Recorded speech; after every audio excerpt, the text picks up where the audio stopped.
जैसा कि आपको पता है कि बीएससी नर्सिंग पार्ट फर्स्ट के जो इंपॉर्टेंट टॉपिक है ना फिजियो के, आज हम उनके बारे में डिस्कस करेंगे। सबसे पहला टॉपिक हम लेते हैं स्टोमक।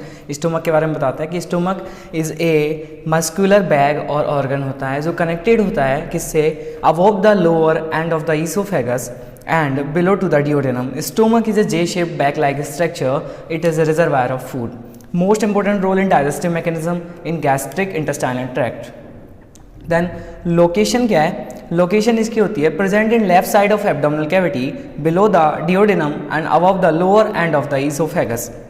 फिर इसकी जो लेंथ पे आते हैं हम, एक ये क्या होता है कि इसका जो पूरा पैटर्न होता है लिखने का, अगर आप इस पैटर्न में लिखोगे तो एग्जामिनर क्या होगा, एग्जामिनर की नज़र इसी पैटर्न पर जाती है। वो डिपेंड नहीं करता है कि आपने कितना कंटेंट लिखा है, कंटेंट लिखा कितना है, उसको किस वे में लिखा है वो डिपेंड करता है। जैसे कि अब लेंथ पे आते हैं, लेंथ आता है 25 सेंटीमीटर इसका।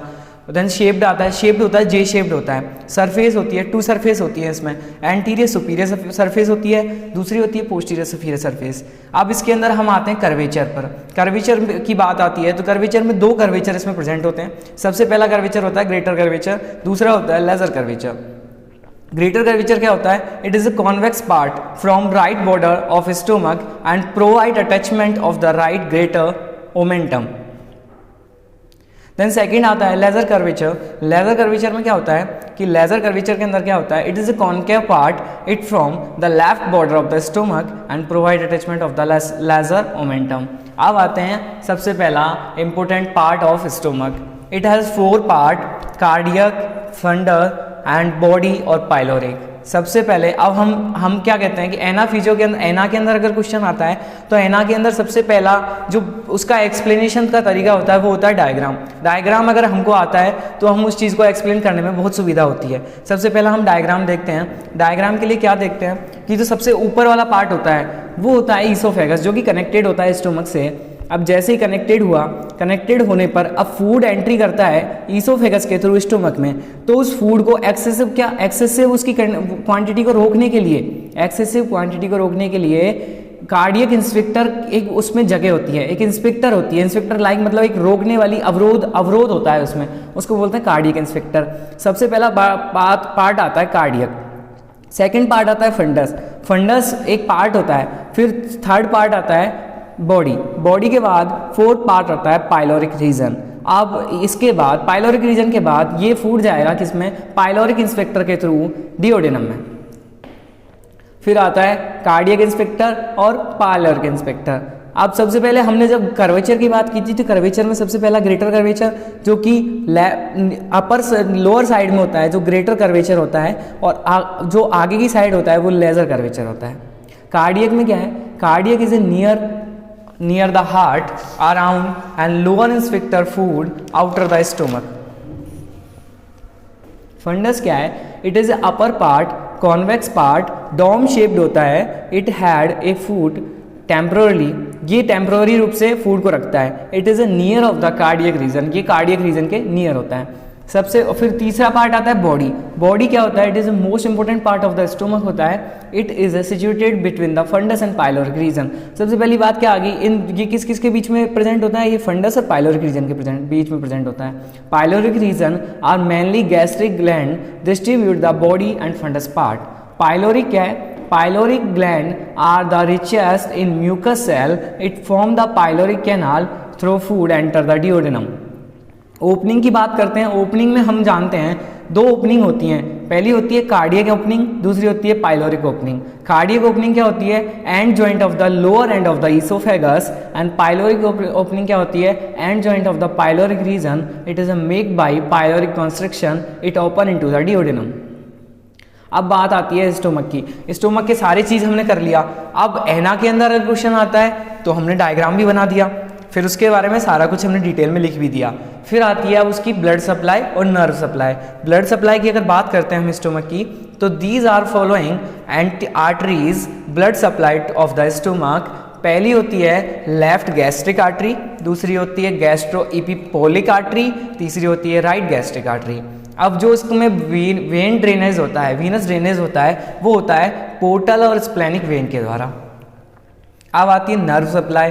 नर्व सप्लाई के लिए बात करते हैं, सिंपैथेटिक और पैरासिम्पैथेटिक जो नर्वस सिस्टम है वो क्या करते हैं, nerve are supply of the stomach. Nerve supply की बात होती है, नर्व सप्लाई के अंदर सिंपैथेटिक और पैरासिम्पैथेटिक नर्व जो होती हैं उसको नर्व सप्लाई करती हैं। अब आते हैं स्टोमक के मेनली फंक्शन पर। स्टोमक क्या होता है? स्टोमक एक रिजर्वायर ऑफ फूड होता है, जे शेप्ड होता है और 5 to 6 आवर के लिए फूड को अपने अंदर स्टोर करके रखता है। उसके बाद उसका डाइजेशन होना स्टार्ट हो जाता है स्मॉल इंटेस्टाइन के थ्रू। सबसे फिर आती है gastric gland produce gastric juice, जो इसके अंदर गैस्ट्रिक ग्लैंड होती हैं जो म्यूकोसा के अंदर प्रेजेंट होती हैं, जो म्यूकस होती है, म्यूकस मेम्ब्रेन होती है गैस्ट्रिक ग्लैंड की, वो क्या करती हैं? गैस्ट्रिक ग्लैंड प्रोड्यूस करती हैं गैस्ट्रिक जूस को। गैस्ट्रिक जूस हेल्प करता है डाइजेस्टिव ग्लैंड के अंदर, डाइजेशन के अंदर गैस्ट्रिक जूस हेल्प करेगा। Gastric juice. फिर दूसरी बात आती है, तीसरा फंक्शन इसका आता है कि स्टोमक प्रोड्यूस HCl जो डिस्ट्रॉय करता है enter of the micro organism. हम जानते हैं कि जैसे ही बकल कैविटी के अंदर फूड आता है, सैलाइवा उसमें मिक्स होता है, उसके अंदर लाइसोजाइम होता है जो कि एंटीबैक्टीरियल होता है। उसके बाद जो फैगोसाइटोसिस वाला या माइक्रो ऑर्गेनिज्म को डिस्ट्रॉय करने वाला दूसरा प्रोसेस होता है वो स्टोमक के अंदर आता है। नेक्स्ट इंपॉर्टेंट टॉपिक आता है हार्ट। हार्ट क्या होता है? हार्ट जनरली अपन समझते हैं, सारे कहते हैं कि यार कि बंद मुट्ठी के आकार का बेसंरचना होती है। सही बात है, heart as a muscular organ होता है जो क्या करता है? Heart is the most important होता है किसके लिए? ऑर्गन ऑफ आवर बॉडी, क्योंकि हार्ट नहीं होगा तो ब्लड पंप नहीं होगा, और ब्लड पंप नहीं होगा तो हमारे शरीर की जो शारीरिक क्रियाएं हैं वो नहीं चल पाएंगी, because they pumping blood through blood vessels the every part of the body. It is a primary organ of circulatory system. Location it is present in middle mediastinum. Shape क्या होती है? शेप होती है इसकी upside down pear like structure shape होती है इसकी। Size होती है, लेंथ होती है 12 सेंटीमीटर, विड्थ होती है इसकी 8.5 सेंटीमीटर, थिकनेस होती है 6 सेंटीमीटर। वेट जो होता है, वेट मेल और फीमेल के अकॉर्डिंग डिवाइडेड होता है। 280 to 340 ग्राम होता है मेल के अंदर, 230 to 280 ग्राम होता है फीमेल के अंदर। सबसे पहले हार्ट आता है। हार्ट क्या होता है? हार्ट से ब्लड जाता है किसके अंदर? आर्टरी के अंदर। आर्टरीज से आर्ट्रियोल्स में जाता है, आर्ट्रियोल से कैपिलरीज, और कैपिलरीज से जाता है वेन्यूल्स में, और वेन्यूल से जाता है वेन के अंदर, और वेन डीऑक्सीनेटेड ब्लड को लाती हैं बॉडी पार्ट से हार्ट के अंदर। इस तरीके से सर्कुलेटरी सिस्टम का ये प्रोसेस चलता रहता है। अब आता है heart is a muscular pump organ, the circulation of blood through the tissue of body both structurally and functionally. अब क्या आता है? Right heart circulate the blood only through the lungs for the purpose of the oxygenation. जो right heart जो होता है, right heart blood को pump करता है लंग्स की ओर, किस पर्पज से? उस पर्पज से कि उस ब्लड को फिल्टर कर सके, ऑक्सीजनेटेड ब्लड के रूप में बदल सके। हम जानते हैं कि हार्ट के 4 पार्ट होते हैं, right atrium, left atrium, right ventricle, left ventricle. अब आता है heart is divided into 4 chamber, right atrium, right ventricle, left atrium, left ventricle. The heart left circulate the blood to tissue the entire part of the body. अब आता है inflow chamber आर्टेरियम होता है, outflow chamber ventricle होता है। The right atrium open the right ventricle and the left atrium open the left ventricle through the bicuspid valve, mitral valve. Right atrium right ventricle के अंदर open हो रहा है tricuspid wall से, जबकि left atrium left ventricle के अंदर enter हो रहा है किसके थ्रू? बाइकस्पिड वॉल या मिट्रल वॉल के थ्रू। अब इसके डायग्राम पे बात आती है कि डायग्राम के अंदर कैसा एना के अंदर क्वेश्चन आता है तो मोस्टली डायग्राम प्रेफर करता है। डायग्राम आता है, सबसे पहले देखते हैं कि हार्ट जो बॉडी पार्ट से जो राइट एट्रियम के अंदर ब्लड आता है वो किस किस वे के अंदर आता है? वो आता है superior vena cava, inferior vena cava और ब्लड साइनस। इन तीनों के थ्रू राइट एट्रियम के अंदर ब्लड आएगा। फिर यहाँ से ब्लड ट्राइकस्पिड वॉल के थ्रू किस में जाएगा? ट्राइकस्पिड वॉल के थ्रू जाएगा राइट वेंट्रिकल के अंदर। राइट वेंट्रिकल में क्या होते हैं? सेमिनल वॉल होते हैं। जैसे ही प्रेशर बढ़ेगा सेमिनल वॉल खोलेंगे, सेमिनल वॉल खोलने पर वो जाएगा पल्मोनरी आर्टरी के अंदर। पल्मोनरी आर्टरी उसको लेकर जाएगी लंग्स को लेकर जाएगी। लंग्स क्या होते हैं? फिल्टर ऑफ ब्लड होते हैं जो कि उसको डीऑक्सीनेटेड से ऑक्सीनेटेड ब्लड के अंदर चेंज कर देंगे। फिर वहाँ से पल्मोनरी वेन के थ्रू ब्लड जाएगा किसके अंदर? लेफ्ट एट्रिया के अंदर। लेफ्ट एट्रिया के अंदर ब्लड जैसे ही जाएगा वहाँ चैम्बर भरने के बाद left left atria bicuspid valve के थ्रू या मिट्रल वॉल्व जिसे कह सकते हैं हम, उसके थ्रू लेफ्ट वेंट्रिकल के अंदर जाएगा। और लेफ्ट वेंट्रिकल के अंदर होते हैं सेमिनार वॉल्व, वो जैसे ही प्रेशर को ज़्यादा बढ़ेगा वो खुल जाएंगे और खुलने पर वो जो ब्लड है वो आउटा के थ्रू बॉडी पार्ट को सप्लाई कर दिया जाएगा। अब इसके अंदर दो सर्कुलेशन आते हैं, एक होता है सिस्टमिक सर्कुलेशन और एक होता है पल्मोनरी सर्कुलेशन। अब आता है layer of heart, pericardium, middle myocardium and endocardium. सबसे पहले आती है pericardium. It is the outer most layer of the heart, outer parietal pericardium and inner visceral pericardium separated from the pericardial cavity. जो pericardium होती है, pericardium divided होती है किस किस में, पैराइटल पेरिकार्डियम और विसरल पेरिकार्डियम, और किसके थ्रू डिवाइड होती है, आउटर पेरिकार्डियल कैविटी के थ्रू डिवाइडेड होती है। अब आती है मायोकार्डियम। मायोकार्डियम क्या होती है? It is A middle layer of heart and from muscle fibre, it from the bulk of the heart. ये मैक्सिमम पार्ट बनाती है किसका? हार्ट का। Myocardium is formed 3 types of muscle fibre. एक होती है कॉन्ट्रैक्टाइल यूनिट ऑफ हार्ट, दूसरा होता है पेस मेकर, तीसरा होता है conductive system of heart. Endocardium, it is the inner most layer of heart wall, it is thin smooth muscle membrane होती है, it is a form by single layer of endothelial cell. Relation of heart क्या है? Relation of heart में आता है superiorly relation, anterior relation, inferior relation and posterior relation और lateral relation. अब बात आती है कि जो वेजोडायलेटर एंड वेजोकॉन्स्ट्रिक्टर की बात, कि कौन कौन से वेजोडायलेटर होते हैं और कौन कौन से वेजोकॉन्स्ट्रिक्टर होते हैं। उसके लिए हम बात कर लेते हैं।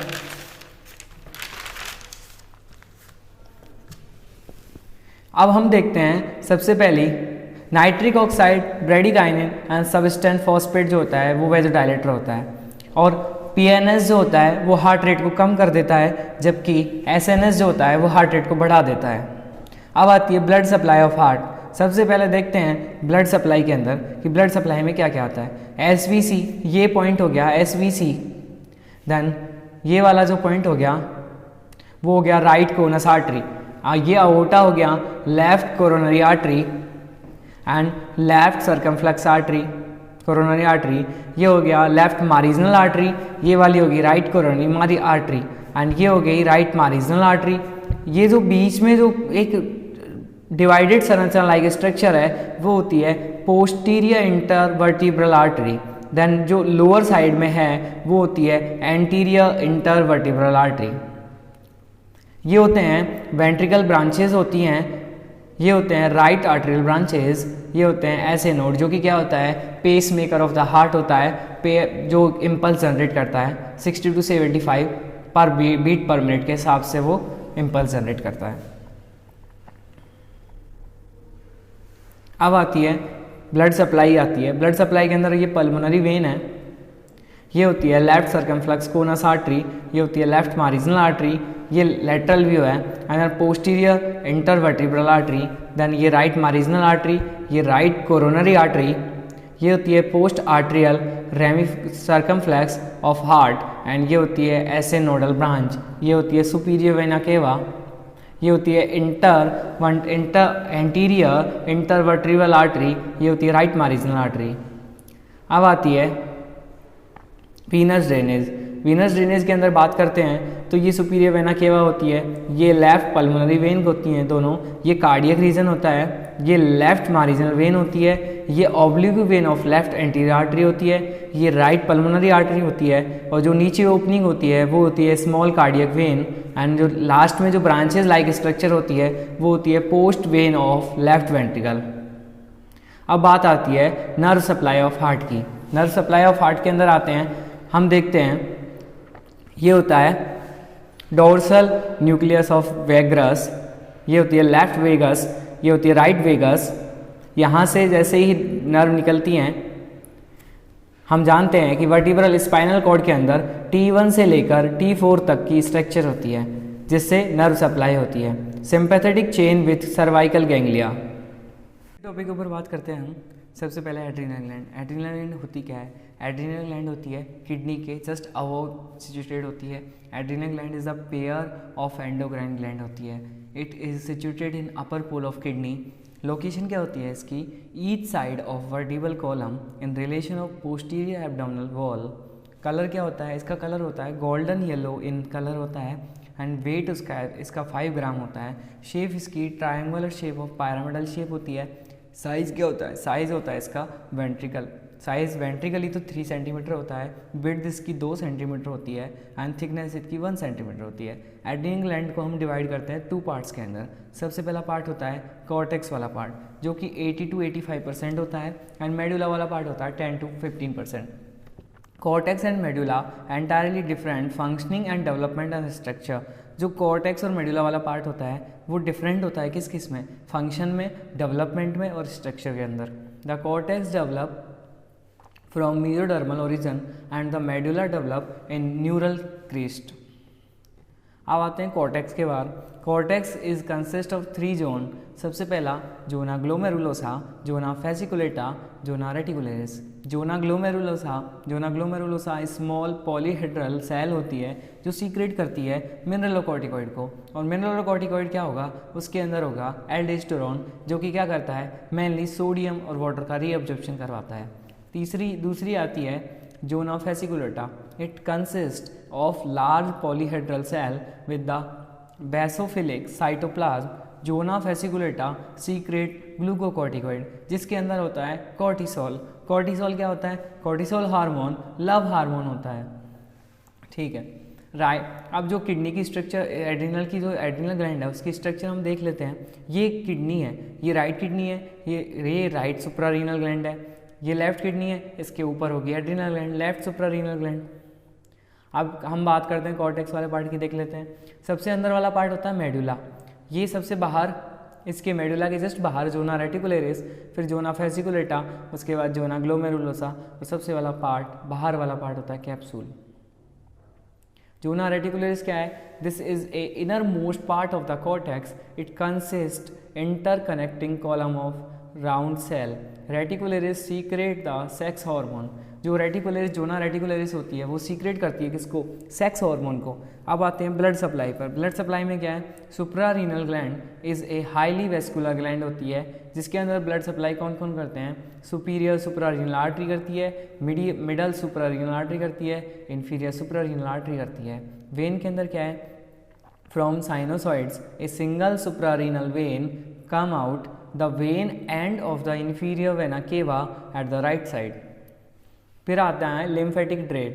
लिम्फेटिक ड्रेन के अंदर क्या है? लिम्फेटिक ड्रेन की बात आती है। लिम्फेटिक ड्रेन में जब बात आती है तो वो आती है lymphatic drain into the lateral artery of lymph supply.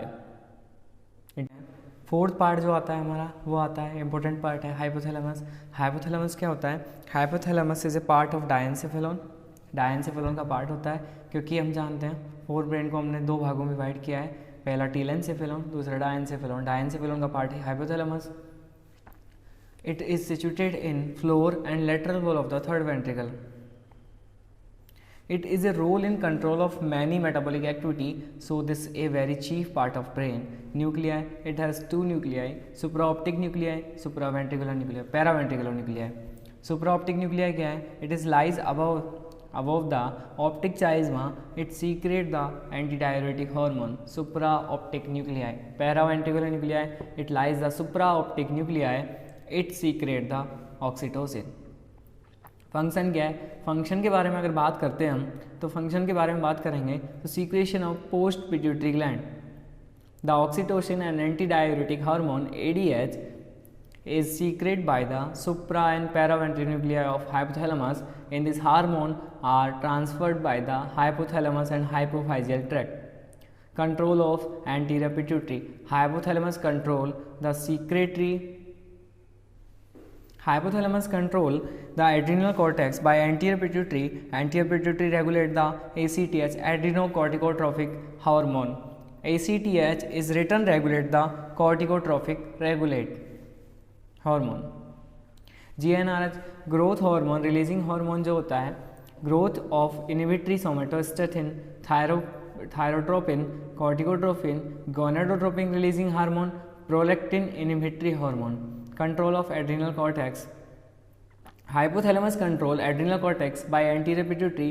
Anterior pituitary regulate the ACTH hormone, and ACTH is written regulate the corticotropic hormone, regulate the emotional stress. Some hypothalamic nuclei excited the emotional stimuli. Hypothalamic nuclei send impulse to the adrenal medulla, and adrenal medulla secrete catecholamine, which is essential for the cope up of stress. Regulate the body temperature, regulate the heart rate and blood pressure, regulate the hunger and food intake, regulate the homeostasis. अब आते हैं regulate the water balance and regulation sleep and awareness of cycle. अब आते हैं hypothalamus की structure के बारे में. सबसे पहले देखते हैं, ये होता है हाइपोथैलेमो हाइपोफाइजियल ट्रैक्ट, ये होती है एंटीरियर पिट्यूटरी, ये होती है पोस्टीरियर पिट्यूटरी, और ये होता है हाइपोथैलेमस. अब हम ब्रेन के स्ट्रक्चर बनाकर देखते हैं कि हाइपोथैलेमस का सिचुएटेड कहाँ कहाँ होता है, कैसे होता है. ये सबसे पहली बात आती है, ये होता है हमारा ब्रेन का पार्ट. सबसे पहले देखते हैं, ये होता है बेसल गैंग्लिया. हाइपोथैलेमस में जो ये वाला आउटर वाला पार्ट होता है ये हाइपोथैलेमस होता है, और जो रूफ वाला पार्ट होता है वो थैलेमस होता है. क्योंकि बेस वाले पार्ट को ही हम हाइपोथैलेमस कहते हैं और रूफ वाले पार्ट को हम थैलेमस कहते हैं. और हाइपोथैलेमस से कनेक्टेड होती है पिट्यूटरी ग्लैंड, और ये होता है एमिगडाला जो कि इमोशनल स्ट्रेस को मेंटेन करने का काम करता है. ये होता है थैलेमस जो रूफ वाला पार्ट होता है, और ये होती है पीनियल ग्लैंड जो कि मेलाटोनिन का कंसंट्रेशन को सीक्रेशन कंसंट्रेशन को बैलेंस करने का काम करती है, जो कि स्लीप एंड अवेकनेस साइकिल को रेगुलेट करती है. ये होता है हिपोकैम्पस जो कि इमोशनल एंड बिहेवियरल जो हमारा बिहेवियर होता है उसको मेंटेन करने में हिपोकैम्पस, और long term memory short term memory को लॉन्ग टर्म मेमोरी के अंदर चेंज करता है हिपोकैम्पस. ये होता है cerebellum.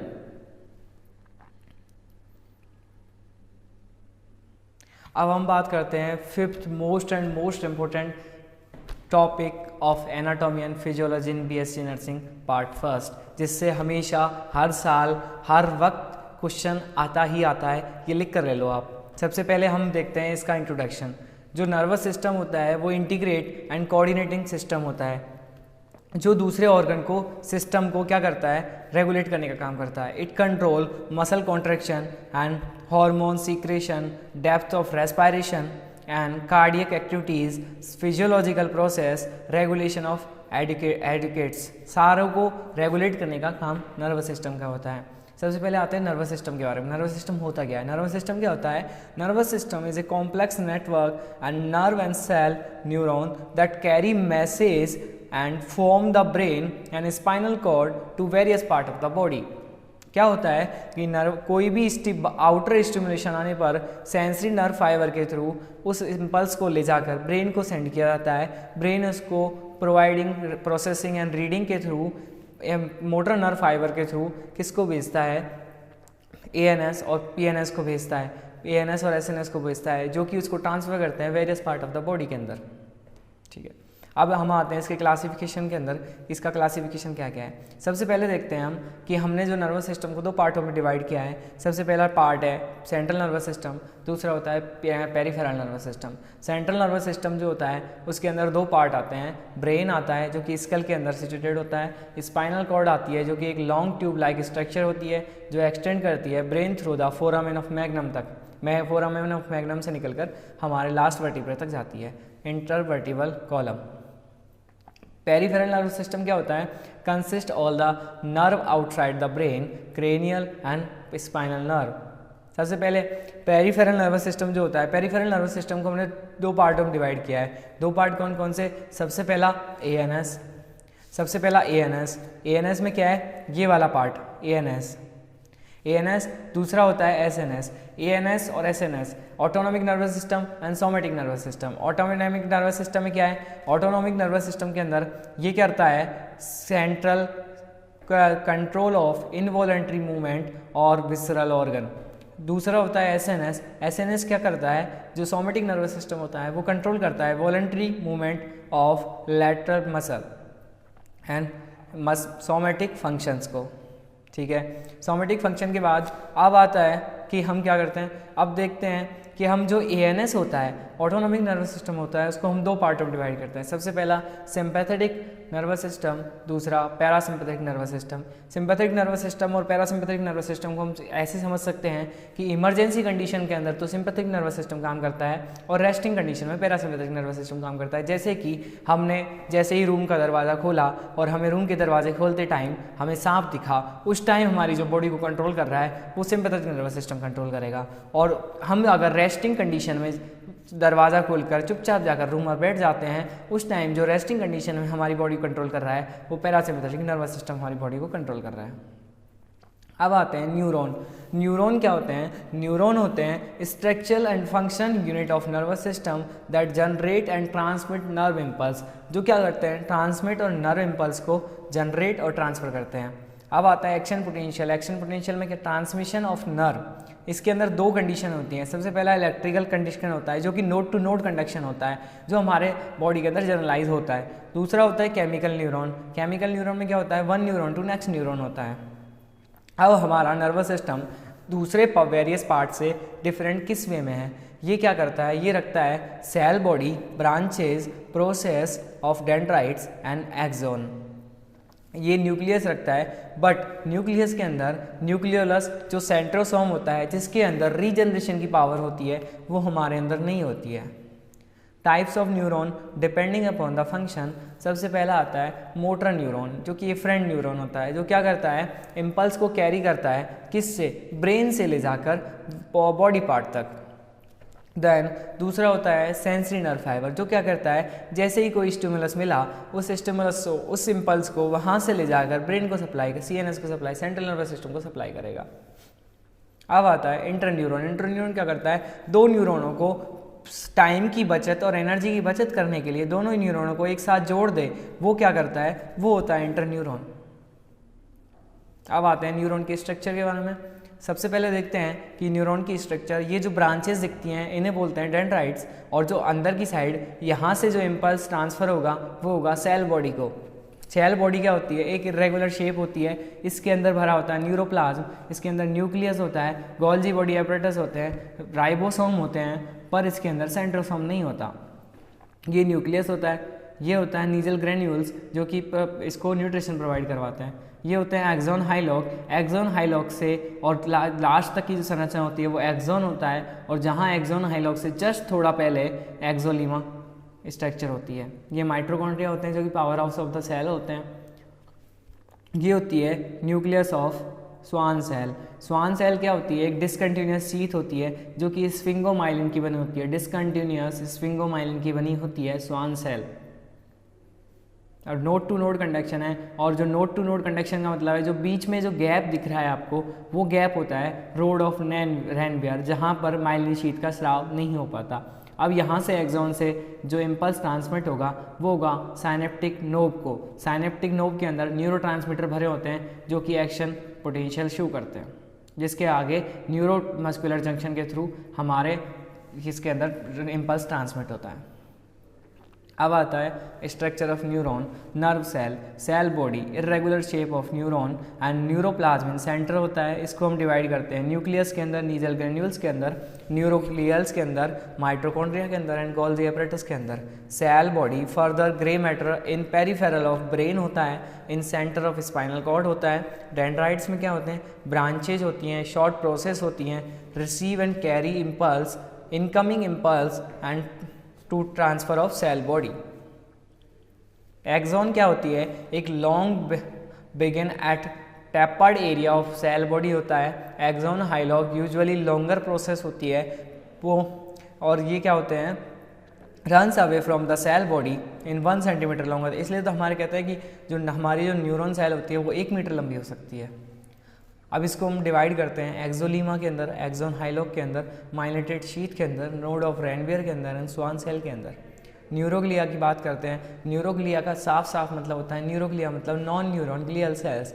It is do not transmit nerve impulse, it only supporting cell and providing nutrition of neuron. Mainly function of glial cells क्या होते हैं?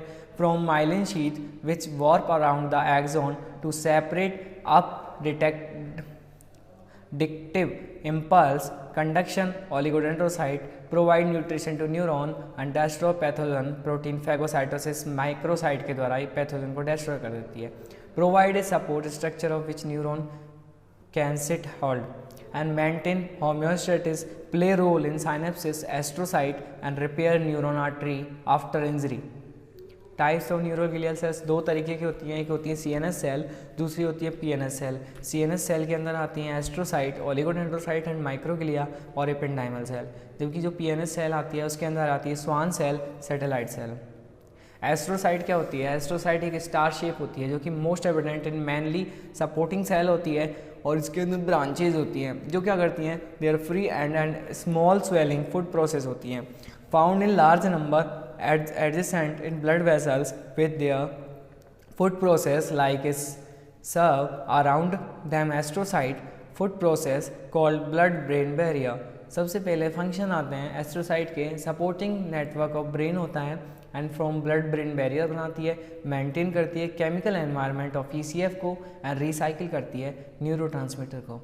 Oligodendrocyte small than astrocyte found in cluster along the length myelinated neuron coat axon and few process होती है and supporting network होती हैं. ये इसका structure होता है. अब आती है माइक्रोग्लिया. माइक्रोग्लिया के अंदर क्या आती है? स्मॉलेस्ट न्यूरोग्लियल सेल्स होती हैं जो कि drive from monocyte and macrophage of CNS phagocytosis के द्वारा करती है, जो कि ड्राइव की जाती है किससे? मोनोसाइट से, जो क्या करती है? फैगोसाइटोसिस करती है. न्यूरोग्लिया रिपेयर का काम करती है, न्यूरोग्लिया को रिपेयर काम करेगी. एपेंडाइमल सेल क्या है? Form epithelial lining of ventricles of brain and central canal of spinal cord and those who from choroid plexus secrete CSF make blood CSF barrier. Glial cells of PNS क्या हैं? इसमें दो sales आती हैं. सबसे पहली आती है स्वान सेल जो मेजर ग्लियल सेल्स इन PNS होती है और जो माइलिन शीट का स्राव करवाती है किसके अंदर? PNS के अंदर, जबकि CNS के अंदर माइलिन शीट का स्राव करवाती है oligodendrocyte. form myelination around the nerve fiber of PNS, important role in nerve regeneration, important cellular diaphysis by phagocytosis activity.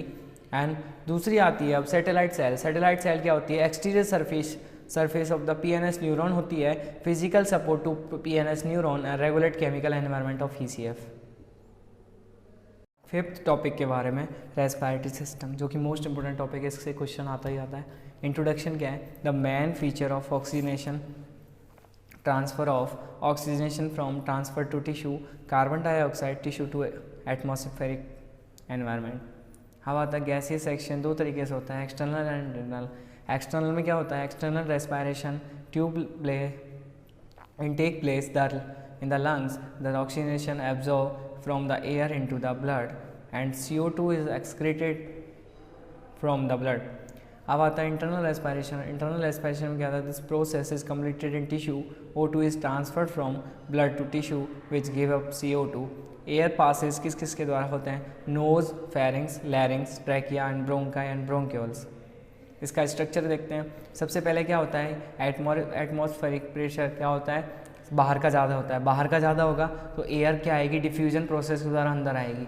जैसे आएगी नेजल कैविटी से, जैसे अंदर आएगी, अंदर आती फेरिंग्स, फेरिंग्स के बाद लैरिंग्स, लैरिंग्स से होते हुए ट्रैकिया, और ट्रैकिया से होती है ब्रोंकाई, जो डिवाइड हो जाती है किस पर? फिफ्थ थॉरैक्स वर्टिब्री पर डिवाइड होती है, किसमें? Primary and secondary bronchi, and bronchi divide हो जाती हैं किसमें? ब्रोंक्यूल्स में.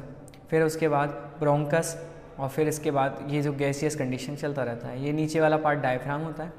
अब ना आता है nasal blood supply, anterior ethmoidal artery and posterior ethmoidal artery, supra labial branch of facial artery and sphenopalatine artery. ये इसका डायग्राम है. एंटीरियर एथेमोइडल आर्टरी ये रही, ये पोस्टीरियर एथेमोइडल आर्टरी, ये स्प्लेनिक पैलेटाइन आर्टरी. अब आते हैं लंग्स के बारे में. लंग्स क्या होता है? Lungs is the essential organ of the respiration and they are main function for oxygenated blood. Location क्या है? They are present in thoracic cavity. Colour क्या होता है? कलर लंग्स का आता है हेल्दी पीपल के अंदर जो हेल्दी एनवायरनमेंट में रहते हैं उनका जो कलर लंग्स का कलर होता है वो लाइट पिंक कलर होता है, जबकि जो पॉल्यूटेड एरियाज होते हैं उनमें जो लंग्स का कलर होता है वो डार्क एंड मोलेटेड कलर होता है. शेप होती है इसकी लंग्स कॉनिकल शेप में होते हैं. It is A serous membrane called as pleura. Lungs are separated for the heart and greater vessels of middle mediastinum space. अब आते हैं बात एसोसिएटेड लंग्स पे. एसोसिएटेड लंग्स और जो ऑर्गन्स हैं वो लंग्स से कैसे कैसे जुड़े होते हैं. Lungs are attach to heart and trachea by structure of pulmonary vein of the lung, pulmonary artery, vein and the main bronchi. अब आते हैं कि जो प्रेजेंटिंग पार्ट्स होते हैं वो क्या होते हैं. वो होता है apex. It is A rounded and upper and of the lung which extend above the anterior and of the first rib 2.5 centimeter of clavicle bone. It is covered by cervical pleura and externally by suprapleural membrane. सबसे पहला ये आता है xiphoid process. ये fibroid notch होती है. ये left lung होता है, ये राइट लंग होता है. ठीक है, लेफ्ट लंग. फिर यहाँ ट्रैकिया. ट्रैकिया के बाद जो अपर मोस्ट पार्ट और राउंडेड पार्ट होता है उसको अपेक्स बोलते हैं. ये अपर लोब है, ये ऑब्लिक्यू सेप्टा है, ये ऑब्लिक्यू फिशर है. इसके बाद जो कार्डियक नोच आती है ये है. फिर ये लिंगुअल है, लिंगुला एंटीरियर एक्सपेक्ट वाला पार्ट है. लोअर लोब है. अब आते हैं हम किसके अंदर, राइट लंग्स के अंदर. राइट लंग्स में क्या है, ये सारी तो एल्वुलाई हैं जो जुड़ी हुई हैं. एल्वुलाई क्या होती है, main structure and function unit of lungs होती है. ठीक है, ये होती है हॉरिजॉन्टल सेप्टा जो कि इनको डिवाइड कर देता है. ये मिडिल लोब होती है, लोअर लोब होती है और ये कार्डियक नोच है. अब आता है बेस. बेस क्या है, it is a semilunar shape होती है एंड कॉनकेव शेप में होता है. One right side the right lobe of the liver और lies below the diaphragm and on left side or left of the liver, fundus and stomach and two surfaces इसके अंदर present होती है. Coastal surfaces. Coastal surface में क्या होता है, it is outer smooth and convex surface of the lung covered by the costal pleura. It is related to the inner surface of ribs. And mediastinal surface क्या होती है, mediastinal surface of the lung present in posterior half. Hilum is रफली triangular area होता है. It passes to bronchi, pulmonary and bronchioles, vessels, nerve and lymphatics.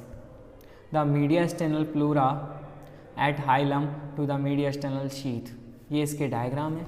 ये anterior bronchi, ये right lungs है, ये कोड रिफ्लेक्स है, ये बेस है, ये अपेक्स वाला पार्ट है, ये हाइलम है, ये ब्रोंकस है और ये जो वाली पार्ट है ये पल्मोनरी आर्टरी है, ये पल्मोनरी वेन है, ये भी बेस वाला पार्ट है, ये लेफ्ट लंग वाला पार्ट है. अब आते हैं lobes of lungs. Right lungs, upper lobe, middle lobe and lower lobe. Associated organ क्या है, राइट लंग्स जो होता है anterior surface of right auricle, right atrium से जुड़ा हुआ होता है, पार्ट ऑफ राइट वेंट्रिकल्स का होता है और इसमें फर्निक वेन होती है, एसवीसी सुपीरियर वेना के पास जुड़ा हुआ होता है, ब्रैकियोसेफेलिक वेन से जुड़ा होता है, ट्रैकिया से जुड़ा होता है, ईसोफेगस से जुड़ा होता है. लेफ्ट लंग की बात आती है, left lung left atrium of left auricle से जुड़ा होता है, right ventricle anterior surface of right ventricle से जुड़ा होता है. फर्निक नर्व होती है इसके अंदर, वहाँ फर्निक वेन थी, यहाँ आर्च ऑफ आर्टा है, वहाँ सुपीरियर वेना की बात थी, यहाँ ब्रैकियोसेफेलिक वेन है, वहाँ सबक्लेवियन आर्टरी है. राइट लंग्स के अंदर ट्रैकिया है, यहाँ भी ट्रैकिया है, ईसोफेगस है, वहाँ ईसोफेगस था, यहाँ ईसोफेगस और इन्फीरियरली तरीके से जुड़ा होता है ईसोफेगस से. अब आती है ब्लड सप्लाई. ब्लड सप्लाई के अंदर हम देख सकते हैं ये लेफ्ट सबक्लेवियन आर्टरी होती है, ये ट्रैकिया होता है, ये आर्च ऑफ आर्टा है जो कि लेफ्ट लंग के अंदर होता है, जेड जुड़ा होता है लेफ्ट लंग. ये हाइलम होता है, ये पल्मोनरी आर्टरी होती है और ये पल्मोनरी वेन होती है. ये लेफ्ट वेंट्रिकल है, ये ईसोफेगस वाला पार्ट है, ये ब्रोंकस है ही है, ये थोरेसिक डक्ट होती है और ये होती है डिसेंडिंग थोरेसिक आर्टरी. अब आते हैं ट्रैकिया. ये ट्रैकिया वाला पार्ट, ये सुपीरियर वेना केवा, ये हाइलम, वही azygos when, bronchi pulmonary vein, bronchus, ये असेंडिंग आउटा, ये राइट एट्रियम, ये inferior vena cava. Right lungs में भी 700 ग्राम का होता है, लेफ्ट लंग जो होता है वो 600 ग्राम का होता है. और राइट लंग होता है it is a short and broad होता है, राइट लंग जो होता है वो शॉर्ट एंड ब्रॉड होता है, जबकि लेफ्ट लंग जो होता है वो लॉन्गर होता है और नैरो होता है। आर्टेरियल सप्लाई के अंदर बात करते हैं, artery may be arise from the thoracic aorta और one of the posterior intercostal artery, it supply the brachial tree.